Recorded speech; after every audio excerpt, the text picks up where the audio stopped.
Hello, everyone. This is Emily Holden, and I'd like to talk to you today about the basics of normal aging, mild cognitive impairment, and dementia. I recently gave this presentation on December 4th at Sonlight Christian Reformed Church in Lynden. This is my church, and I'm one of the faith community nurses there. I'm recording it again with the interest of sharing it with those who weren't able to attend our event in person, as well as for those who may want to listen to the talk again. I'll provide a brief professional background about myself. I've been in nursing for just over 10 years. I'm currently a nurse practitioner, and I have an established primary care medical practice in Bellingham. I work with adults of all ages, from adolescents to individuals at the end of life. And broadly speaking, a lot of what I focus on is the prevention, diagnosis, and management of chronic diseases, many of which tend to occur more in aging populations. Prior to becoming a nurse practitioner, I spent quite a bit of time in various hospital-based settings, including intensive care, cardiac surgery, stroke care, and others. But one of the earliest experiences I have in nursing is working at what's known as a memory care facility. And for those of you who don't know, this is a place that provides comprehensive care and services to individuals with dementia. So quite a bit of what I have to share with you comes from my own personal experiences, as well as my studies over the years. And so I hope I can impart to you some useful and practical knowledge, as well as confidence as you approach some of these things in the context of your personal health or perhaps the health of someone close to you. Before we begin, I want to first acknowledge that a lot of what we're going to cover can be difficult to think about, let alone talk about. And I know there's many of you who have experience walking with someone with a dementia illness at one point or another. And so you know how profoundly challenging it can be. And maybe there's others of you who are experiencing some uncertainty or anxiety when you think about the future. And so I want to take a moment to remind ourselves all that we can be doing in response to some of those fears that may be surfacing. And the first, of course, is to bring our fears and concerns to the Lord in prayer. And remember that although we aren't promised a life that's free of tribulation, we can remember that whenever we pray, the Lord will always hear us. And so I think we can remember to follow Peter's advice to cast all of our anxieties on Him. And then also remember that throughout every circumstance, whether that's serious illness or not, that He's with us. And that reality cannot be changed by anything that's in our medical record or medical history. And then we can meditate on all that He has promised. And so those of us who are followers of Christ know that we are heirs to the riches of the kingdom. And through Christ's redeeming blood, that all of our fears can be abolished for good. And so we can be comforted that nothing, not even dementia, can diminish the reality of God's promises. And so I've chosen some scripture to share with you from Romans chapter 8. For I am sure that neither death nor life, nor angels nor rulers, nor things present, nor things to come, nor powers, nor height nor depth, nor anything else in all creation will be able to separate us from the love of God in Christ Jesus our Lord. And so at this time, I'd like us to take a few minutes, maybe pause your video to reflect and to go to the Lord in prayer with anything that's on your heart. And we'll begin shortly after that.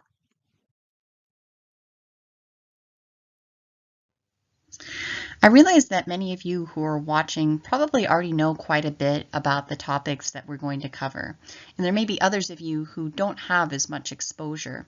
So I'd like us to do a self-assessment, so looking at the 5 statements on the slide, which are also included on your written presentation guide if you have that, but considering which ones of them are true. And hopefully the answers will become very obvious as we move forward in the presentation, but I think it's a good way to really see what we already know.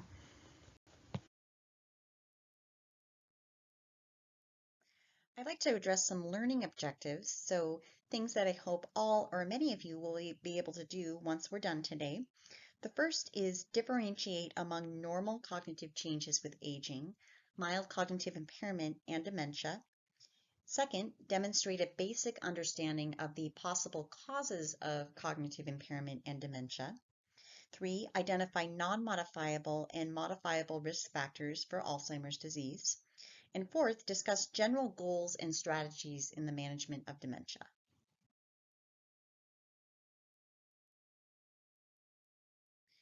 Let's go over some anatomy. So this is a picture of the brain. It's specifically a picture of the brain's cerebral cortex, which is the outermost layer that gives the brain its characteristic wrinkly appearance. And the cerebral cortex is divided into two hemispheres, and traditionally each hemisphere has been divided into 4 lobes: the frontal, parietal, temporal, and occipital lobe. And this picture has some further subdivisions for the motor and sensory cortex.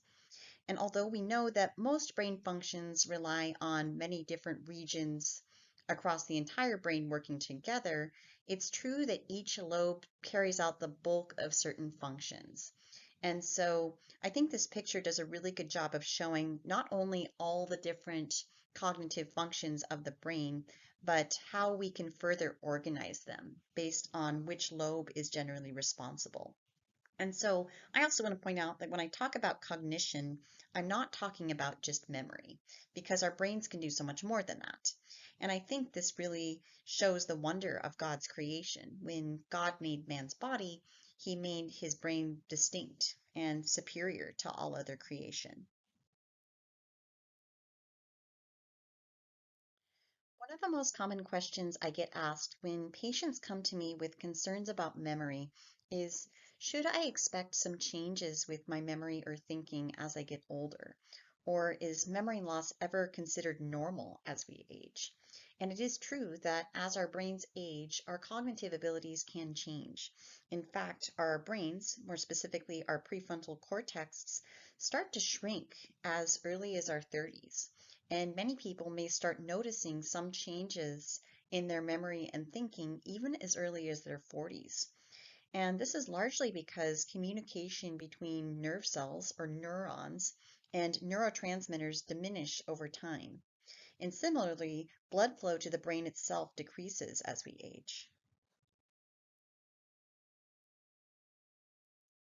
Some of the normal age-related changes in cognition include slowing of cognitive speed. For example, it may take a bit longer to remember a word or remember a name. There can also be more difficulty with complex attention, so multitasking may become more challenging.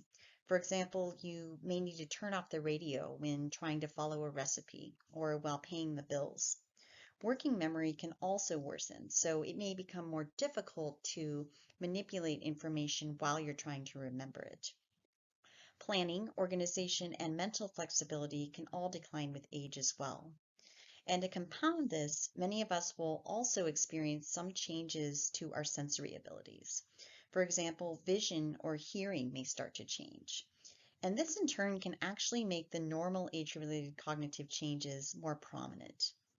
These images here on the right are cross-sectional MRI images, and we're looking at a male brain of 20 years and then a male brain of 60 years. And I think these images really show some of the physical changes that we see.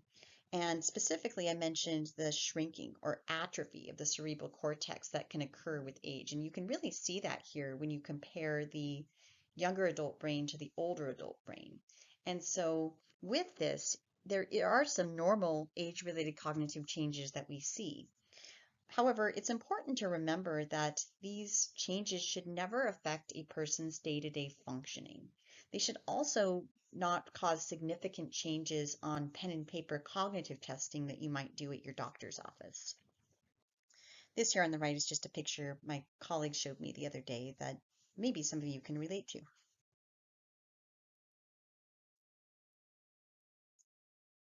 Let's go over some common examples of what could be considered normal aging versus those that could be considered possible dementia.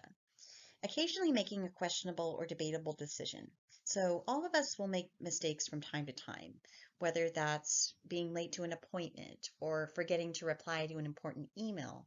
By contrast, people living with dementia will often have more drastic changes to judgment and decision making. For example, they may use poor judgment with money, making large purchases that are out of their monthly budget, for instance. They may also pay less attention to things like personal hygiene or keeping themselves clean. It's also common for people to occasionally forget what day of the week it is.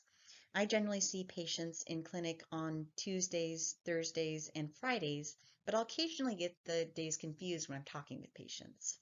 However, people living with dementia can lose track of dates, seasons, and the passage of time entirely. They may have trouble understanding something if it's not happening immediately in that moment. And then your average person may have trouble finding the right word or remembering someone's name on occasion. People living with dementia, though, may struggle with naming a familiar object, such as a phone or a refrigerator. They may also use the wrong name for something, for example, calling a watch a hand clock. And people with more moderate to advanced stages of dementia may also have trouble following or joining a conversation. So they may stop in the middle of the conversation and have no idea how to continue, or they may continually repeat themselves. So the truth is, someone doesn't automatically go from normal age-related changes to suddenly having a dementia. Of course, unless they've had a massive stroke or serious brain injury of some kind. Most people will go through an intermediate stage known as mild cognitive impairment. And in mild cognitive impairment, someone will have minor problems with cognition that are worse than would normally be expected for a healthy person of their age. However, it's important to note that these symptoms are still not severe enough to interfere significantly with day-to-day life.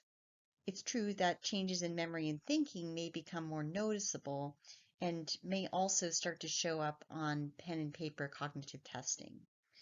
But also, remember that not everyone with mild cognitive impairment will develop dementia. In some cases, people with mild cognitive impairment might stay the same for many years or never get worse. And some people might eventually get better, because in some cases, mild cognitive impairment is actually reversible. And we'll talk about some of those cases here in a little bit.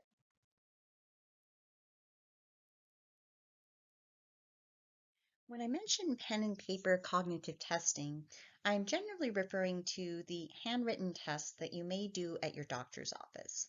These tests really aren't intended to formally diagnose mild cognitive impairment and dementia as much as they are to help your medical provider determine if you need more testing or evaluation.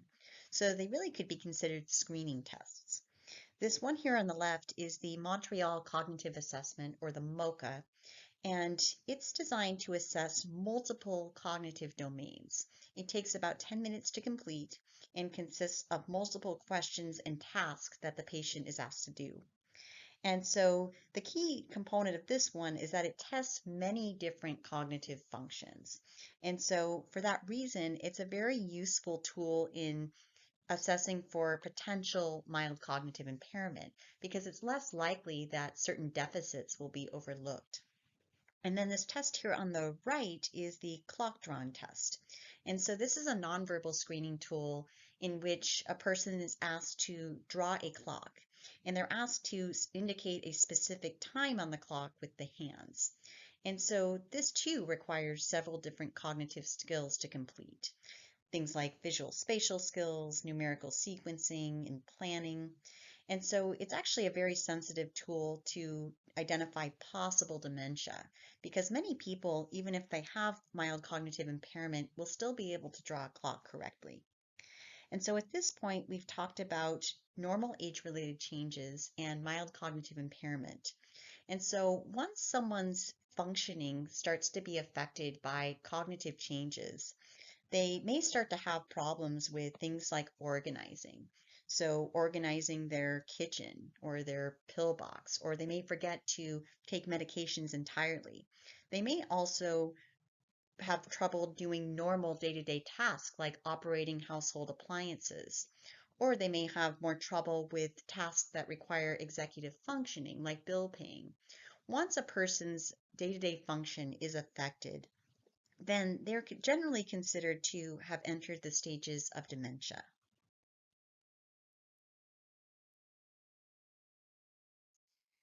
Another common question I tend to get in my day-to-day practice is, what is dementia? Well, the term dementia is a really broad umbrella term. It's kind of like saying cancer. If you were told that you have cancer, your first question to the doctor would probably be, what kind of cancer? Lung cancer, breast cancer, skin cancer? The term dementia is just that broad. All it means is that an individual is experiencing cognitive deficits that are so profound that they're resulting in an inability to function on a day-to-day basis. And there are many different diseases that have the potential to cause dementia, and we'll be going over a few of them here in the following slides.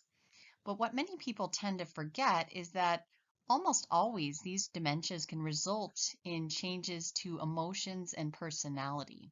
And eventually, they also cause neurological dysfunction. So with time, there may be difficulty with controlling the bladder or bowels, swallowing problems, or problems with balance and walking.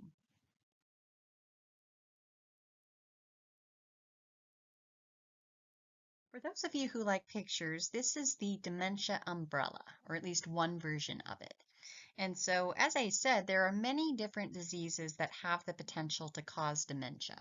And a few of the most common ones are listed here. In fact, the most common cause of dementia by far is Alzheimer's disease, and it's responsible for about 60 to 80% of dementias worldwide. And while most causes of dementia are not reversible and there is no cure, there are a few causes that are potentially reversible that we'll go over here in a bit. But for the next few slides, I'm really going to focus on the number one cause of dementia, which is Alzheimer's disease. Alzheimer's disease is the most common cause of dementia. It's also the best understood. Alzheimer's is thought to be caused by the formation of abnormal protein deposits in the brain. And these are called plaques and neurofibrillary tangles. And they're made up of two key proteins called amyloid and tau. And amyloid and tau are actually present in healthy brains, but in Alzheimer's disease, they function abnormally. As you can see, amyloid forms these plaques outside of the cells, and tau forms these neurofibrillary tangles inside of them. And it's these plaques and tangles that damage the nerve cells and cause them to die. And when many cells die, this eventually causes the brain to shrink. I also want to point out that in Alzheimer's, the temporal lobe is often the first area of the brain to be affected. And though it's not pictured here, there's a very important structure that's embedded deep within the temporal lobe called the hippocampus. And the hippocampus plays a vital role in memory formation. So someone with the early stages of Alzheimer's will often have trouble forming new memories. So they may struggle to remember what they have just done or said or learned, and they may repeat themselves in conversation quite a bit. And as more and more nerve cells die and more areas of the brain are affected, the symptoms of Alzheimer's become worse and more numerous. Here's some facts from the Alzheimer's Society. As you can see, about 10.7% of people who are 65 and older have Alzheimer's, and about 2/3 of these are women. And this is thought to be because women tend to live longer than men, but it doesn't necessarily mean that women are at increased risk for developing the disease in general. There's actually quite a bit more that goes into that. And so after someone turns 65, their risk for Alzheimer's approximately doubles every 5 years. And so once they reach 85, the risk reaches nearly 1 in 3. And so, needless to say, the greatest risk factor in the development of Alzheimer's disease is age. Now, there is such thing as early onset Alzheimer's, and so this is Alzheimer's that affects people who are younger than 65. And it's not known precisely what causes this, but there have been several rare genes that have been associated. And so people who inherit these rare genes tend to develop symptoms very early, sometimes as early as their 30s or 40s. And so this could also be referred to as familial Alzheimer's disease because many family members in multiple generations are often affected. One of the most helpful ways I've found to think about what happens in Alzheimer's is to imagine that your brain is a library. It's a library that stores the memories of your lifetime. And so it can store whatever happened 20, 30, or 40 years ago. Now, initially, the problem with Alzheimer's is not with the library itself. So it's not a problem with the memories that are stored already. Whatever's been stored 20 or 30 years ago, a person is able to remember and retrieve from the library. In Alzheimer's, the problem is more with the librarians or the nerve cells that are meant to store new information into that library. Those are the ones that are being damaged or dying off first. And so information will go in, but the librarians aren't there to store it. It just flows out.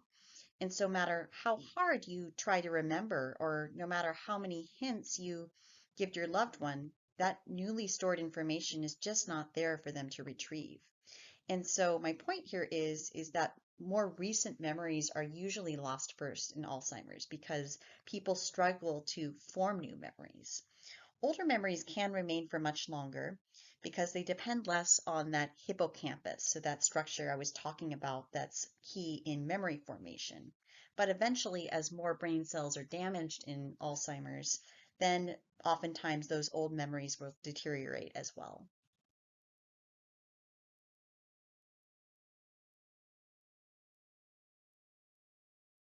Vascular dementia is the second most common cause of dementia behind Alzheimer's disease. It's definitely more of a general term that describes the decline in cognition that's caused by blocked or reduced blood flow to various regions of the brain, which then deprives the nerve cells of oxygen and nutrients that they need to survive. People can develop vascular dementia for a variety of reasons. One of the most common reasons, though, is stroke, which involves an abrupt loss of blood flow to various regions of the brain. And the cognitive losses that people suffer as a result of the stroke will really depend on what region of the brain was affected. So, which region of the brain experienced the reduced blood flow. Other reasons why people might develop vascular dementia are really any condition that involves damage to blood vessels over time. So examples of those could be high blood pressure, high cholesterol, and diabetes. Those are all conditions that cause damage to the vasculature in the brain and elsewhere. And so people will often start having mild cognitive changes that gradually worsen over time as the blood vessel damage becomes more profound.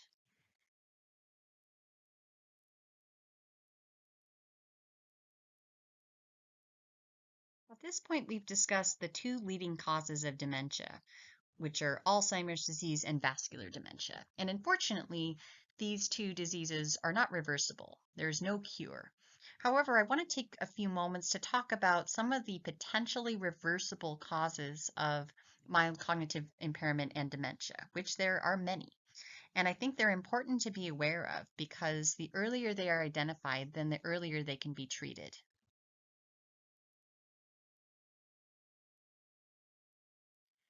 When considering some of the potentially reversible causes of mild cognitive impairment and dementia, I really like this mnemonic tool here on the right that helps me remember some of the most common ones. And so I'll go over a few of those with you right now. The first is drugs and drug interactions. So if someone is on multiple prescription medications, for example, then they're at higher risk of experiencing adverse reactions or side effects from those medications. And they're also at high risk for those medications interacting with each other. And so it's very important that we identify these situations and intervene appropriately, whether that's reducing the amount of medications a person is taking or adjusting the doses appropriately. Metabolic disorders can include things like hypothyroidism, and hypothyroidism is a very common example. It's a condition that involves low metabolism or someone in a low metabolic state because of an underfunctioning thyroid gland. And so someone with this condition will often feel very sluggish or tired, and in some cases they may experience changes in cognition. But hypothyroidism is very treatable with synthetic or natural thyroid hormone replacement. And so often once these people are treated, their symptoms get better very quickly. And then there is tumors, toxicity, and trauma to the head. And so it could be argued that there are some tumors that we cannot address, but there are some that can be excised. For instance, certain adrenal or pituitary gland tumors.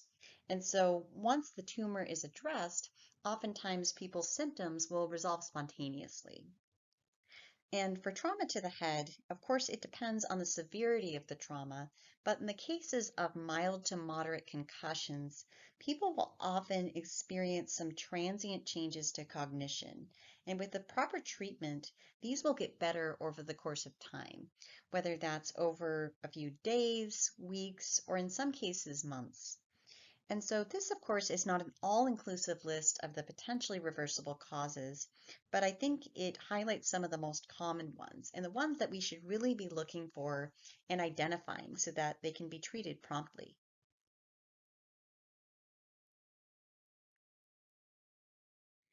When someone comes into the office with concerns about memory or cognition, I often preface these visits with the fact that there's going to be a lot involved, and rarely is mild cognitive impairment or dementia fully diagnosed in one visit.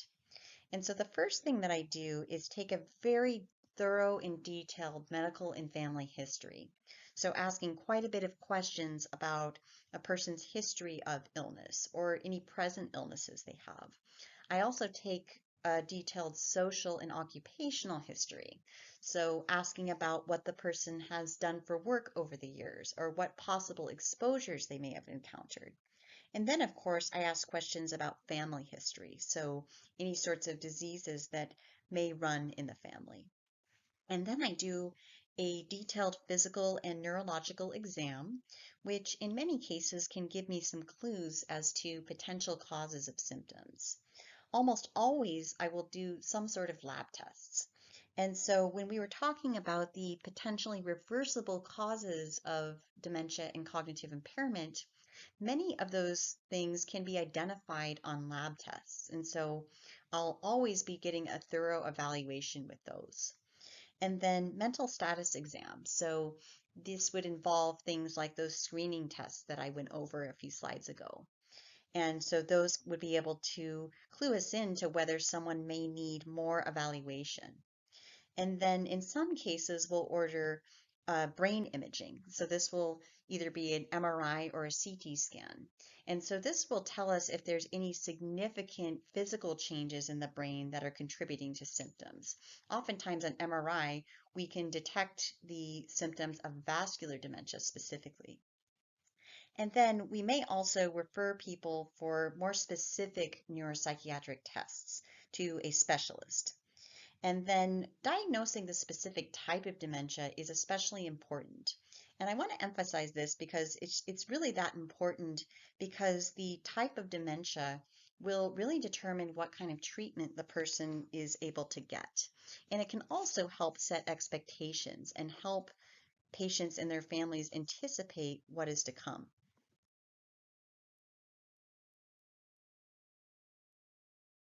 Another very helpful thing when someone is coming into the office for an evaluation is having a family member or even a close friend of the individual present. And this is because family members can often provide some very key details that help us in the diagnostic process. Specifically, family members are often able to provide us with observations, so things that they're noticing about their loved one. And it's especially helpful if they can identify any of these 10 key warning signs that you see here, which have been identified as significant when we're considering something like Alzheimer's disease or dementia with Lewy bodies. And so I often recommend that whether it's at the first visit or second visit, that an individual bring a trusted family member or friend with them for this reason. When we're assessing an individual's overall risk for developing a disease, we like to take inventory of their risk factors. And so risk factors are just that. They are conditions that increase an individual's risk of developing a disease. And risk factors could be further categorized as either non-modifiable, meaning they cannot be changed, or modifiable, meaning that you can take measures to potentially change them. And while we know quite a bit about the risk factors for things like coronary artery disease and certain types of cancer, we know comparably less about the multitude of risk factors for developing Alzheimer's and other dementias too. But as previously mentioned, we do know that age is known to be the biggest risk factor for the development of Alzheimer's disease and all of the dementias. And unfortunately, this is non-modifiable. And another leading non-modifiable risk factor is family history. So those who have a parent or sibling with Alzheimer's are more likely to develop the disease. And this risk increases if more than one family member has the illness. It's important to note that when diseases run in families, it's often a combination of both genetics and environmental factors. And there have been some specific genes identified in the development of Alzheimer's disease. And these include risk genes, which increase the likelihood of someone developing the disease, but don't guarantee it will happen, and then deterministic genes, which guarantee that anyone who inherits them will develop the disorder. And so the deterministic genes are the ones that had been identified in the case of early onset Alzheimer's that I was talking about earlier. So definitely that kind of disease runs in families because of those deterministic genes. And then race and ethnicity is also non-modifiable. And we really are finding out that compared to older Caucasians, Hispanics are about 1.5 times as likely to have Alzheimer's. And similarly, older African Americans are about twice as likely. And the reason for this, we think, has to do with the fact that there are higher rates of cardiovascular disease in these groups. And so it in turn puts them at greater risk for developing dementias. And then we look at modifiable risk factors. And so the biggest one here, broadly speaking, is lifestyle, which is the case for really most other chronic diseases. And lifestyle encompasses things like diet, physical activity, social life, spiritual health, among many other things. And then there's head injuries. So we found that there's a link between head injury and future risk of dementia. So someone who's had multiple concussions, for example, may be at higher risk for developing dementias of any kind. And we know that head injuries are some degree preventable by protecting your brain with a helmet or wearing a seatbelt in the car. And then sensory loss is another leading potentially modifiable risk factor for dementia of all types. And there's actually been several studies that identify hearing loss in particular as one of the biggest modifiable risk factors for all-cause dementia. So it's very important for people to identify and properly treat hearing loss if it's present. And furthermore, people who have both vision and hearing impairments are thought to be at even greater risk. One study out of the University of Washington estimated that having both of these impairments confers more than a 2 times increased risk for Alzheimer's specifically. Talk about some risk reduction strategies, many of which I alluded to on the previous slide, but we're really talking about these modifiable risk factors, so the risk factors that we may be able to change. The first has to do with lifestyle, so getting plenty of physical exercise and consuming a healthy diet. Most of you know that doing these things can significantly decrease your risk for heart disease, so things like coronary artery disease or stroke. Or it can also decrease your risk for certain metabolic disorders like type 2 diabetes. And all of these have been considered as risk factors for dementia. And so if we're able to prevent these chronic diseases, we can hopefully reduce our risk for dementia as well. Prioritizing social interaction has also been identified as a key risk reduction strategy, especially when it comes to Alzheimer's. And there's been quite a bit of evidence to suggest that people who maintain strong social connections or relationships and keep mentally active, whether that's in the spheres of their family or work or church, might be able to lower their risk of developing Alzheimer's, or at least be able to delay it for a few years. And then I already talked about treating sensory impairments, but I can't emphasize enough how important it is to identify and treat any deficits in hearing or vision. And I think I mentioned earlier in the presentation that having a sensory impairment like hearing loss or vision loss can actually make the normal age-related changes in cognition worse. And then not smoking or consuming alcohol in excess. This is obvious. And I want to point out, though, that smoking is profoundly damaging to the small blood vessels in the brain. And so it's considered one of the leading risk factors for vascular dementia specifically.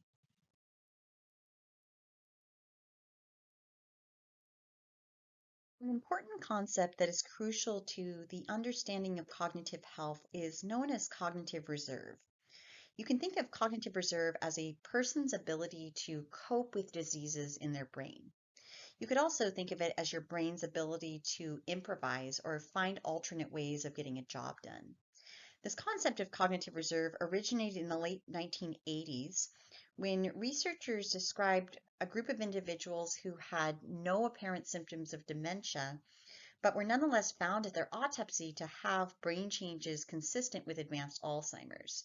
And so it was thought that these individuals didn't show symptoms of the disease while they were alive because they had a large enough cognitive reserve to offset the damage and continue to function as usual. And so there are many things that have been associated with cognitive reserve. So specifically here in this diagram, things that have been associated with a lower level of cognitive reserve. And so the first of those is having a lower level of education or learning. And so not only less years in school, but also a lower propensity to learn in general.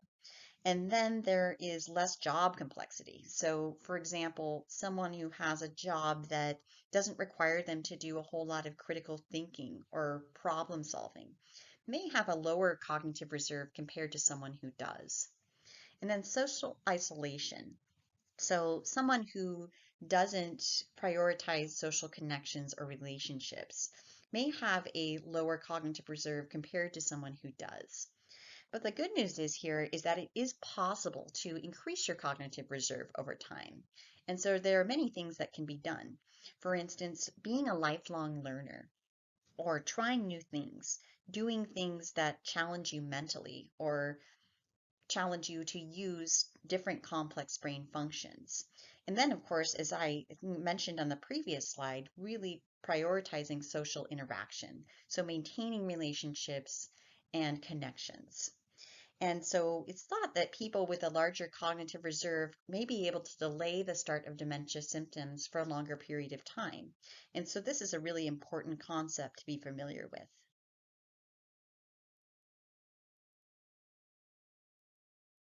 When considering the treatment and management of dementia, it's important to remember that dementia is a broad term. So the medical management or treatment will ultimately depend on the type or cause of dementia that we're dealing with. But generally speaking, there are three main components of the management approach. So stopping or slowing progression, relieving symptoms, and above all, maintaining the individual's quality of life. And a lot of this is accomplished through regular monitoring, support, and education for the individual with dementia, as well as their families and caregivers. Another crucial component to management I'd like to list separately here, which is the anticipating and planning for future needs.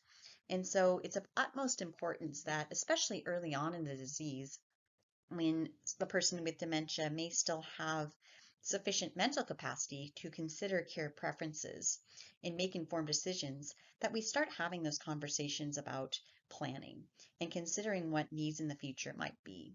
And so people who are proactive tend to have better outcomes in general because they're just more prepared for some of the changes that occur.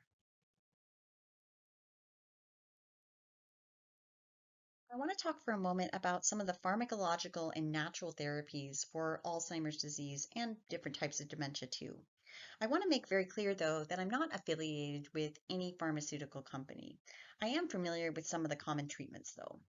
And so this one on the left, aducanumab, I believe is a newly approved one, and it's designed specifically to target and remove specific forms of amyloid protein, so the protein that can accumulate into plaques outside cells and then cause damage in Alzheimer's disease. I'm a lot more familiar with drugs that are designed to treat symptoms, so donepezil, galantamine, and others.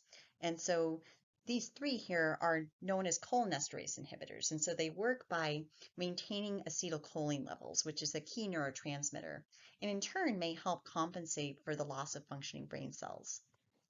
Memantine is similar in that it blocks a substance called glutamate, which may help prevent too much calcium from moving into the brain cells and causing damage. And then there's quite a few natural or non-pharmacological therapies available, many of which have at least modest evidence for helping improve symptoms or decreasing the risk in some cases. And so vitamin E, people who have a diet that's high in vitamin E or supplement with vitamin D may actually be able to decrease their risk for dementia and Alzheimer's disease. And then omega-3 fatty acid, which is found in fish oil supplements, is known to have many potential benefits for the brain in general. And then things like music therapy and pet therapy, these are non-pharmacological therapies. And I think they're very important because they can really help us accomplish one of the main goals in dementia management, which is to help someone maintain quality of life. And so the point of this slide is not to tell you that I think that one treatment is superior to the other, but really to show you that there's lots available. And when we're trying to decide a treatment plan for someone, it always involves a very individualized approach. And so we take into account things like the person's type of disease, their preferences, their values, and their goals. And so really whatever treatment a person is going to get depends on all of that together.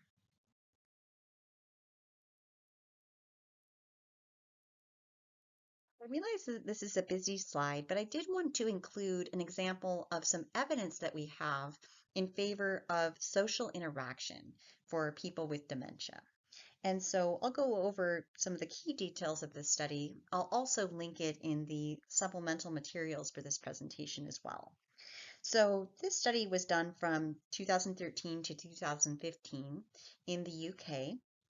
And it looked at 800 people with dementia of varying kinds across about 70 care homes. And they divided these people into two groups. And so over the course of 9 months, one group received 1 hour of person-centered social interaction each week, just 1 hour a week. And then the other group received what we would call treatment as usual. So they were the control group. And so what they found is that the intervention group saw greater improvements in quality of life and management of some of the symptoms of their disease, so like agitation. And we're actually less likely to receive things like antipsychotic medications to address behavioral issues. And so I really want to point your attention to the conclusion, which is that increasing the amount of social interaction for people with dementia, even if it's just as little as an hour a week, can really improve their quality of life and symptom management. And so this is something that I think really needs to be focused on when we're trying to evaluate the effectiveness of treatment plans.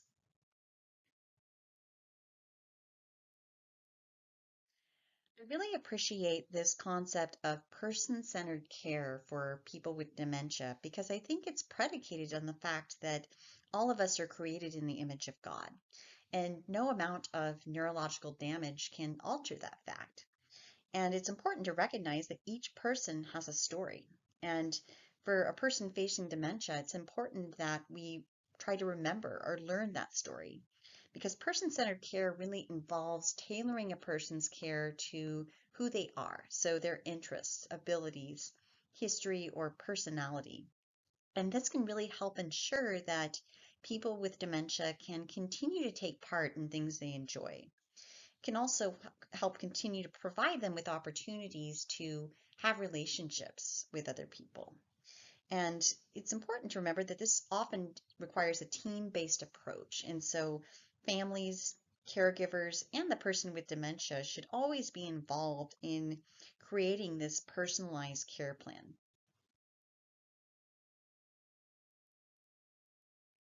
Being Being a caregiver for someone with Alzheimer's or a related dementia can be extremely rewarding, but it can also be overwhelming. For many families, caring for a person with dementia isn't just one person's job, but the role of many people who share many tasks and responsibilities, as shown here. And when it comes to people with Alzheimer's and dementia in the US, most people are cared for by family members or friends, and many of them are also receiving care within their own homes. Unfortunately, the demands of caregiving can really limit a caregiver's ability to take care of themselves sometimes. And so, consequently, caregivers who care for people with Alzheimer's are at greater risk for many different physical or emotional ailments. And so, the point I'm trying to make here is that in addition to supporting the individual with dementia, I think it's really important to make sure that we're supporting caregivers and recognizing that what they do can be very demanding.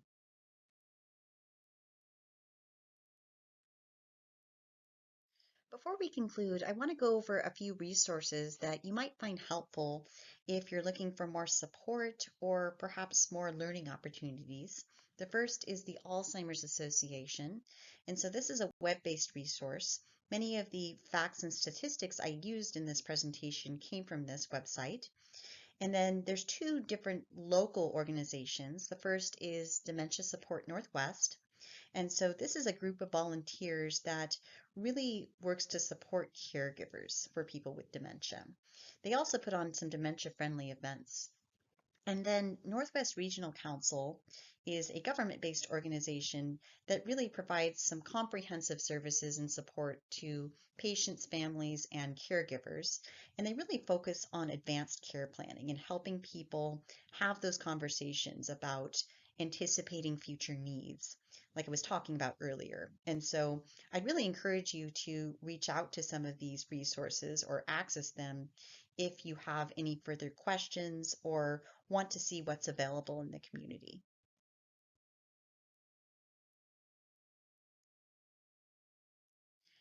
This concludes our presentation today. Thank you so much for listening. If you have any further questions or comments, you're welcome to contact me directly. I'd like to thank the Primetimers Committee at Sonlight for inviting me and giving me this rewarding opportunity to share some of my knowledge with you. And I hope that we can do something similar in the future, perhaps with another topic. But in the meantime, I look forward to seeing many of you in church.